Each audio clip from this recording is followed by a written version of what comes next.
बे पासे खबर शेयर कंदासीं उमरकोट में जिथे PS 52 ते नंढी चूंड में हारायल GDA उम्मीदवार अरबाब गुलाम रहीम की अगवानी में एहतजाजी धरणो लगायो वियो आहे। अहम ख़बर ताईं पहुचायूं पिया। PS 52 ते नंढी चूंड में हारायल GDA उम्मीदवार अरबाब गुलाम रहीम की अगवानी में एहतजाजी धरणो हयो वियो आहे। जॾहिं त अलाहवाला चौक ते लगायल धरणे में वॾे अंग में माण्हू शरीक थिया आहिनि ऐं टायरनि खे बाहि पिणु ॾिनी वई आहे। वधीक तफ़सील मालूम कंदासीं। उमरकोट में असां सां लाइन ते मौजूद आहे आवाज़ न्यूज़ जो रिपोर्टर उमर सुमरो। जी उमर, छा तफ़सील आहे अव्हां वटि, आगाह कजो।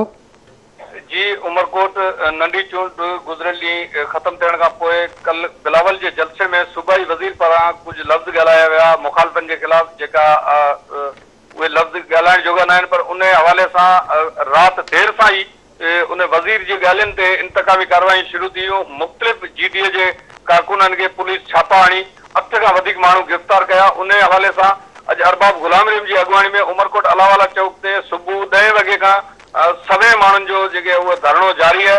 अञा ताईं जिन खे 4 खां 5 कलाक गुज़री चुका आहिनि, अञा ताईं इंतज़ामिया उन धरणे जे हंधि न आहे पहुती ऐं अञा ताईं के बि ॻाल्हियुनि लाइ को बि उन्हनि जो इंतज़ामिया जे पारां नुमाइंदो न आयो आहे ऐं अञा ताईं धरणो जारी आहे। पर अरबाब गुलाम रहीम पंहिंजे ख़िताब में धरणे में कारकुननि खे इहो मैसेज ॾींदे चयो आहे त जेकॾहिं असांजा गिरफ़्तार माण्हू आज़ादु न थिया ऐं उन्हनि ते कूड़ा केस दाख़िल ख़तमु न कया विया ऐं जेके ज़ख़्मी आहिनि उन्हनि खे सर्टिफिकेट नथा ॾिना वञनि ऐं उहे अञा ताईं तड़पनि पिया घरनि में ऐं इहे असांजा मुतालबा न मञिया विया, ओसि ताईं धरणो जारी रहंदो।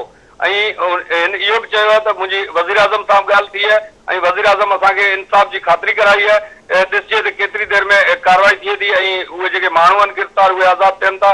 पर अञा ताईं अरबाब गुलाम रहीम जी अॻवानी में अलाहवाला चौक ते धरणो जारी आहे ऐं टायरनि खे बाहियूं ॾिनियूं आहिनि। उन खां पोइ जेका ईंदड़ वेंदड़ ट्रैफ़िक आहे उहो कलाकनि जा कलाक मुअतल ऐं ठीक है उमर सुमरो, वॾी महिरबानी तफ़सीलनि खां आगाह करण लाइ।